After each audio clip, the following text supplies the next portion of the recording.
Gibson Murage Gitonga ũrĩa nĩwe mwene wa Modern Pacific Furnitures nĩaraugire ciugo iramakirie andũ aingĩ mũno.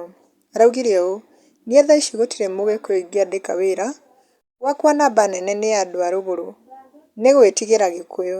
Nyonaga maratathi ma mũgĩkũyũ ũrahoya wĩra, ngamatarũra tondũ gĩkũyũ nĩgĩatuĩkire kĩa ũiru na rũmena. Gĩkũyũ nĩ twĩrutei kwendana nĩgetha ciana citũ citikanone thĩna."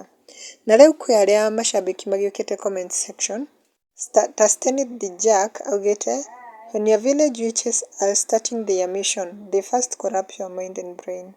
How I wish you knew that silence is wisdom." Nake Francis Kerry nĩacangĩre akauga "Pride comes before a fall. I think he's talking through experience. Can't judge him." Nake Mumbi Njunge nĩacangĩre akauga "Does he sell his wares to Kikuyus or he only sells them to andũ a rũgũrũ? Don't question the beginning of your downfall." Nake Lucita nĩacangĩre akauga "Siri zingine unakufa nazo hata ukipointiwa bunduki. The irony is that the said Kikuyu made him who he is today since his first shop is located in Nyeri in the Kikuyu stronghold."